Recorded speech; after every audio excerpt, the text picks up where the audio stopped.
Seja bem-vindo ao podcast Amor e Terapia. Eu sou Caroline Lemos, psicóloga e terapeuta de casal e família. Você pediu e com toda certeza eu te escutei. E o tema de hoje é sobre comunicação. Sim, comunicação, mas é um tema tão fácil, né? Quem não sabe se comunicar? Quem não sabe conversar? Todos nós sabemos. Será mesmo que todos nós sabemos? A comunicação, eu acredito que seja um dos temas mais complexos para poder se entender, para poder se trabalhar. E quando eu falo de comunicação, eu não falo só o que eu estou conversando, mas eu falo da história de vida que cada pessoa tem. Nossa comunicação é permeada pela nossa história de vida, pelos nossos conceitos de certo ou errado, o que deve, o que não deve, a nossa essência. Eu tenho uma sobrinha que todas as vezes que qualquer pessoa fala com ela, com um tom de voz um pouco mais elevado do que o que ela está acostumada, mesmo que seja uma brincadeira, a reação dela é chorar. Ela começa a chorar de uma forma angustiante. Porque ela está dizendo, eu não gostei disso, não me faz bem isso. Não é o que eu aprendi, não é a forma de comunicação que eu aceito. E isso muitas vezes acontece com a nossa vida. Talvez você não chore quando você recebe uma comunicação que não te agrada, mas você reage de forma armada, você reage com outra resposta, a defesa ou o ataque. É normal. Afinal, aprendemos que precisamos nos defender a qualquer custo. Por isso que talvez seja tão difícil se comunicar de forma assertiva. Quando eu falo sobre a comunicação, eu vou propor a vocês a pensar sobre uma comunicação não violenta, que também depende de mim, não só do outro. Então, quando o outro estiver falando, por mais que me machuque aquilo que ele esteja falando, eu vou me perguntar o que é que ele quer falar por trás disso tudo. Qual é a mensagem principal que ele tem para me trazer diante disso?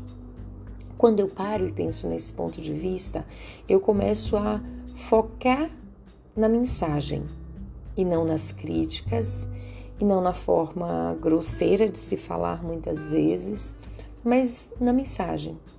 Eu deixo de querer me defender e eu passo a querer compreender o outro. Então, como seria baixar a guarda e entender o que o outro quer dizer? E questionar. Você está falando sobre esse ponto? A forma com que eu respondo também é uma forma que pode gerar um certo desgaste e eu preciso pensar em qual resposta eu dou. Nunca falar sobre a pessoa, mas sempre falar sobre a situação. Quando falamos da pessoa, automaticamente é acionado um gatilho de defesa no outro. E ele só quer se defender naquele momento. E muitas vezes nem escuta a mensagem principal. Porque o se defender é mais importante do que compreender a mensagem principal. Então, quando a gente pensa em comunicação, é algo que eu preciso imaginar sim. Se o que eu estou falando pode ser ofensivo para o outro. Eu preciso imaginar se eu estou falando do outro, se eu estou falando de mim ou se eu estou falando da situação. Jung, é um autor da psicologia, ele traz uma frase que eu acho fantástica, que ele diz assim, quando eu falo do outro ou de um defeito do outro, eu falo mais de mim do que do outro. Porque o que eu estou enxergando tão latente ali naquele outro é, na realidade, uma questão minha que precisa ser resolvida. Então, todas as vezes que eu pensar em comunicar, qual seria a melhor forma de se comunicar? Não é uma mudança fácil. Afinal, ela permeou toda a sua história de vida.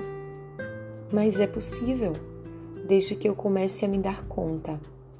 Você pode começar a se dar conta de tudo que você fala, do porquê você fala e como você se sente. De tudo que o outro fala, como você recebe e como você se sente. Porque muitas vezes o outro que está conversando com você, ele não quer te ofender, ele não quer te machucar, ele não tem ódio de você, ele só quer conversar, mas ele também não sabe como conversar. Então, como seria tentar facilitar essa comunicação e questionar o que o outro está falando e o porquê ele está falando? Tentar conversar em um momento de conflito, onde os dois já estão com a temperatura lá em cima, não vai sair uma comunicação saudável, só vai sair brigas. Então talvez seja o momento de se calar, se afastar um pouco da situação e deixar para depois. Às vezes é necessário o silêncio para que depois se instale a compreensão. Pensa nisso. Se você quiser que seu tema, seu questionamento, suas dúvidas sejam respondidas, passa lá no meu Instagram,